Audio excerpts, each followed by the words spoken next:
Saludos amigos de Metro Puerto Rico, gracias por conectarse nuevamente. En esta ocasión me complace como no solamente CEO y gerente general del periódico Metro, sino también como comentarista de cine. Hoy tengo el placer de conversar un ratito con dos cineastas, con dos conocedores del cine, particularmente el cine puertorriqueño, que están estrenando próximamente en diferentes festivales y hablamos un poquito sobre eso en un ratito. Gracias por conectarse a nuestros amigos, el señor Rolando Gil, director de la película puertorriqueña Ma Despierta, y el compositor de la música y de la banda sonora, el señor Omar Cruz.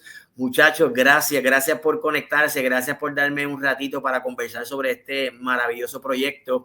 Gracias por, ¿verdad?, compartir esta experiencia con nuestros seguidores, usuarios y amigos de Metro Puerto Rico. ¿Cómo están, primeramente? ¿Cómo están esos ánimos, esos nervios con todo esto que está pasando alrededor de este proyecto?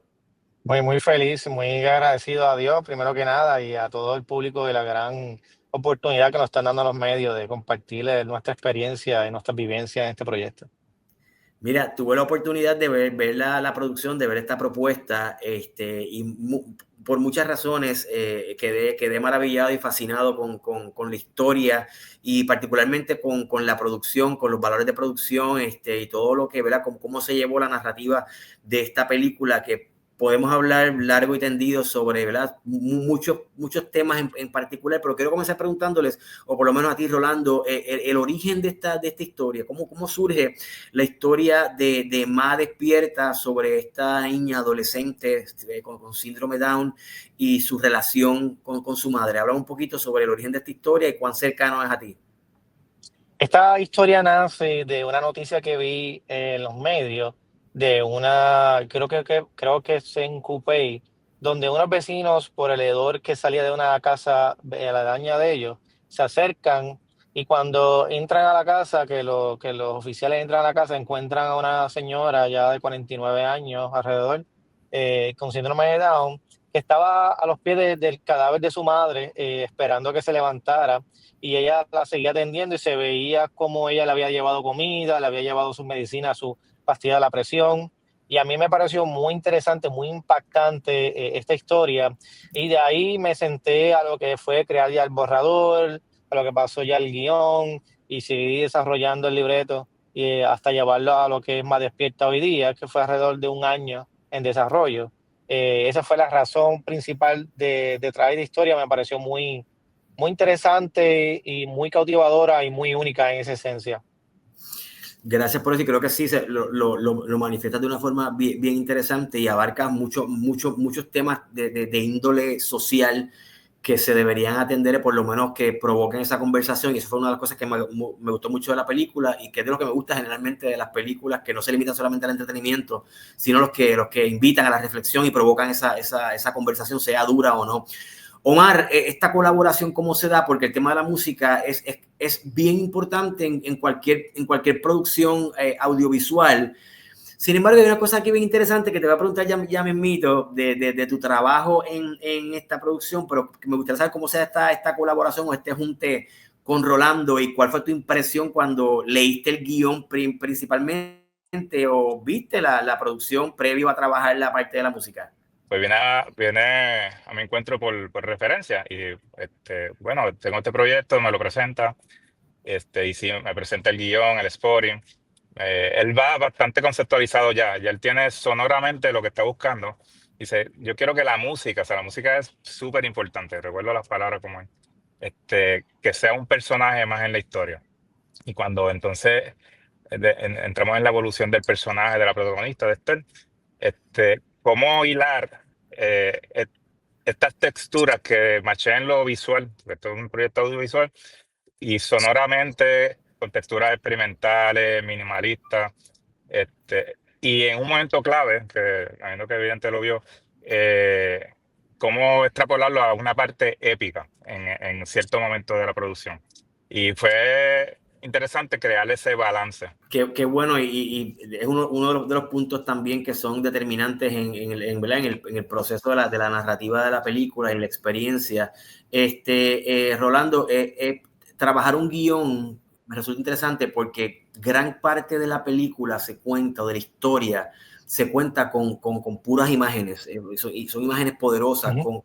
con pocos diálogos, con secuencias o escenas bastante largas, donde nos permite, si este es otro tema también, el tema de los tiros, hay unos tiros que me llamaron mucho la atención, nos permite formar parte de lo que está pasando en esta casa, ¿no? No lo vemos solamente como de un espectador desde afuera, sino nos hace partícipe de esa historia. Esto pues cala hondo y se te mete por la piel, ¿no? Lo que están viviendo estos dos seres, y obviamente pues la historia paralela, que es el background de la historia de la mamá.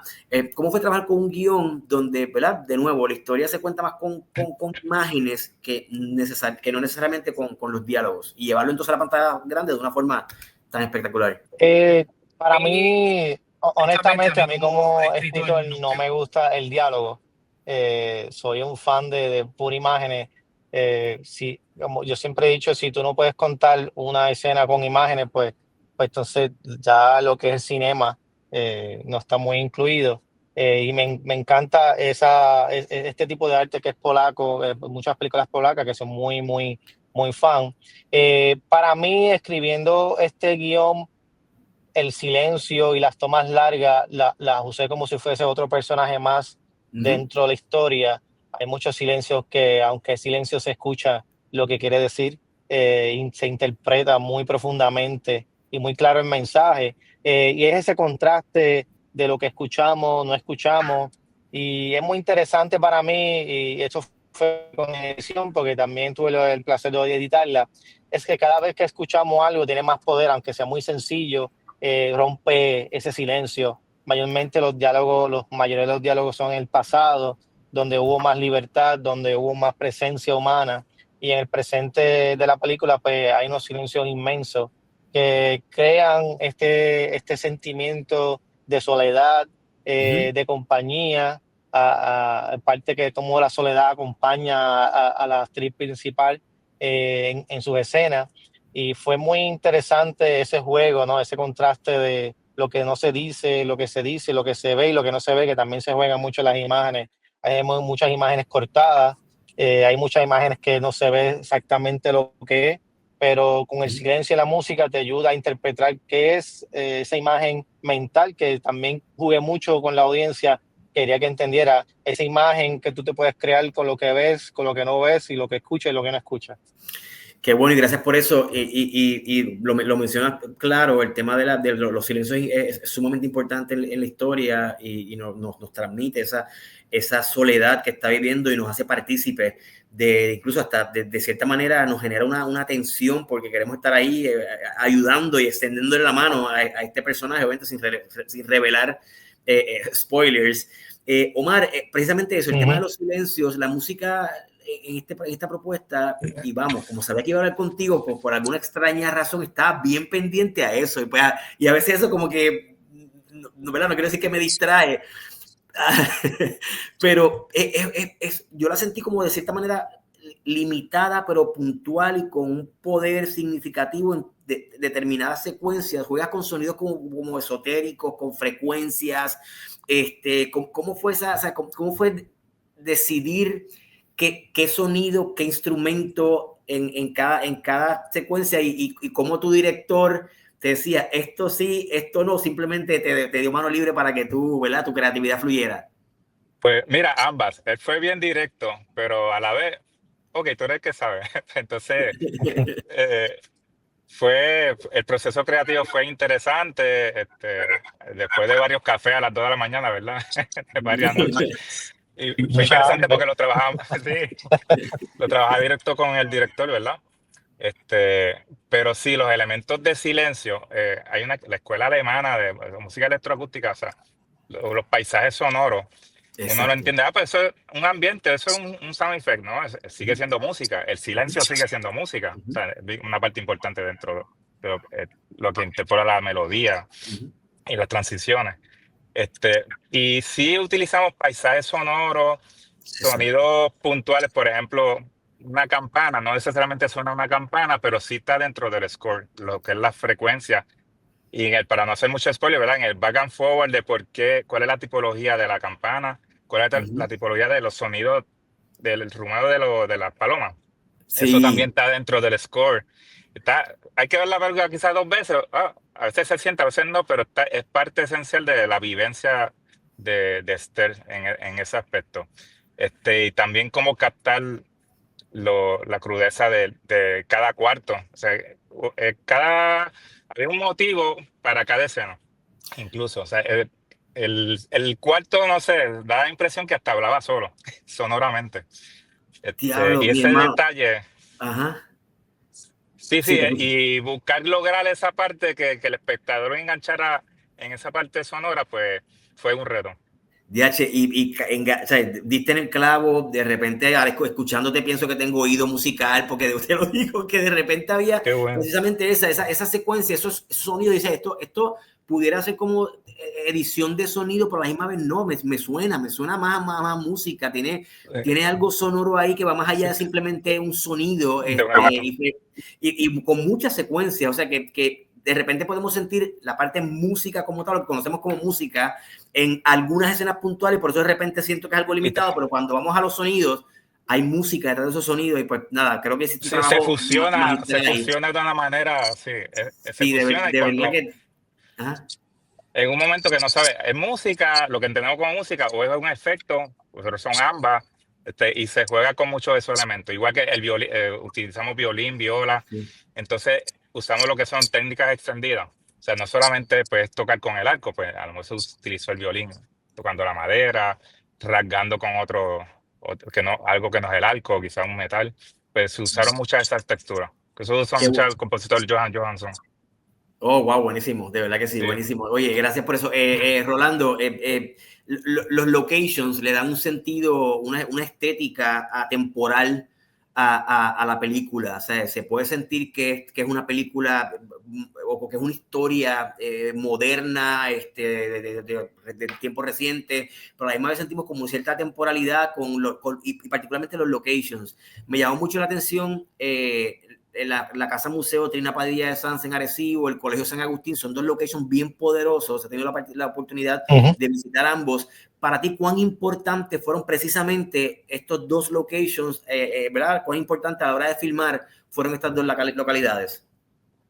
Bueno, yo creo que yo tomé al extremo las localizaciones hasta el punto que ambas localizaciones estaban en la misma posición donde sale y entra el sol para tener esa continuidad de luz diaria.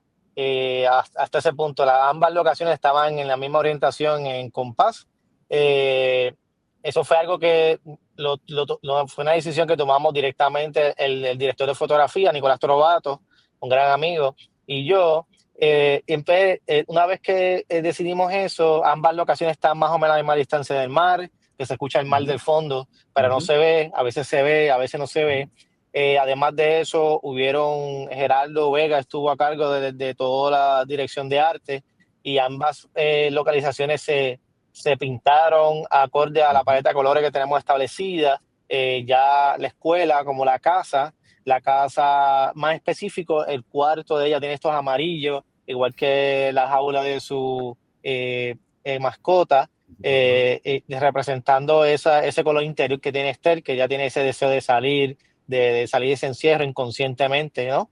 Y cuando vamos al cuarto de su madre, son unos colores más oscuros, se siente la tensión, lo que es el pecado, lo que ella vivió en ese pasado, en ese encierro, esa penitencia. Creo que fue algo que tuvimos muy presente Gerardo y yo durante todo el desarrollo de arte.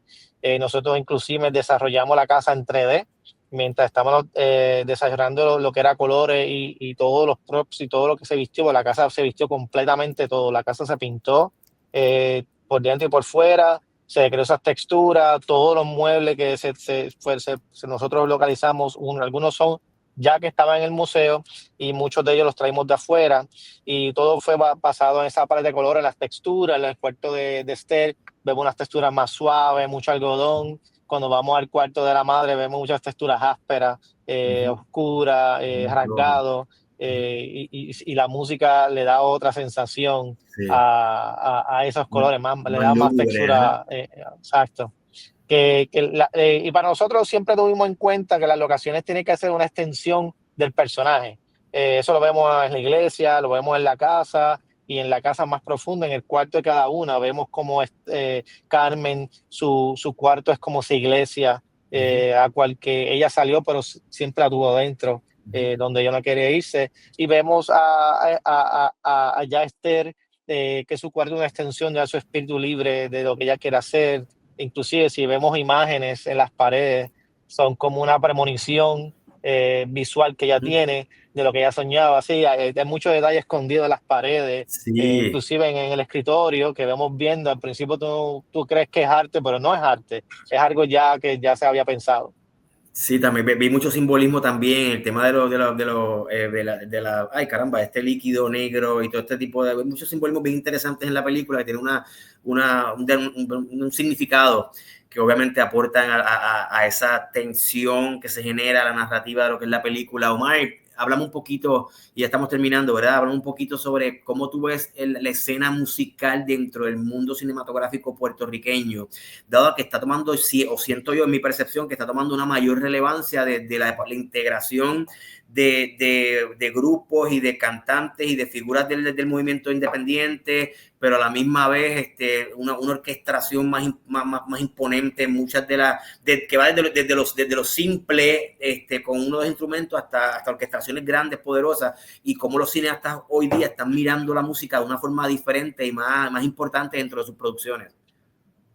Te perdí un poquito, Mito, pero sí, más o menos capté. Sí, yo entiendo que la cinematografía en Puerto Rico está evolucionando.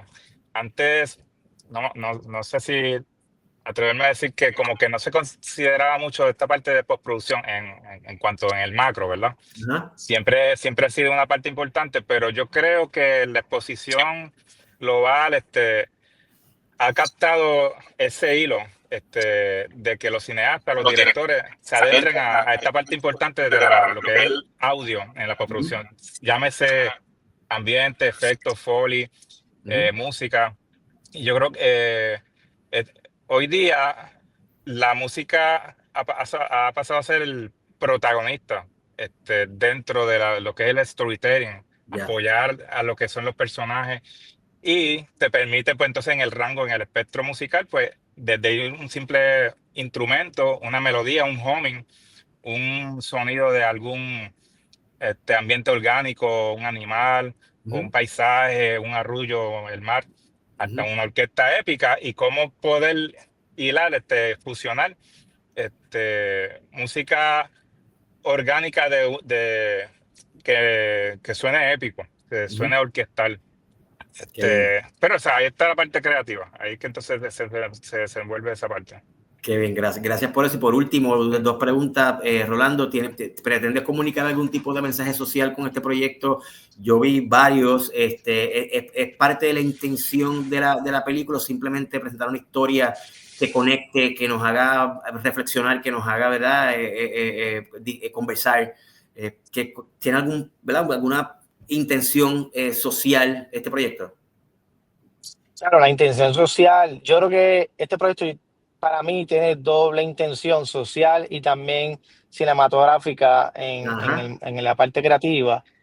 Social, la que la película trata de plantear es que a veces se nos olvida que la muerte nos va a llegar algún día. Vivimos un día a día tan ocupado y tan agitado con tantas cosas y conectado a un mundo artificial que se nos olvida que somos carnal y que algún día partiremos, y que a veces tomamos decisiones y criamos a nuestros hijos de una manera como si nunca fuese nada a faltar.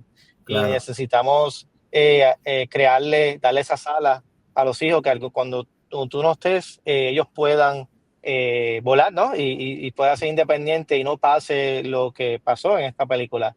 Eso fue mi intención como escritor en la parte social.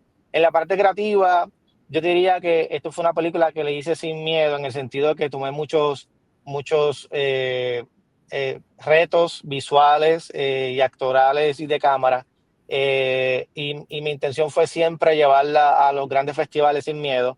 Yo creo que en Puerto Rico nosotros tenemos la calidad, tenemos el potencial y tenemos las herramientas de llegar, es perder ese miedo y presentarnos con la frente en alto, donde van todos los cineastas a nivel mundial, y decir: aquí estamos nosotros y esto es nuestra propuesta, y sin miedo.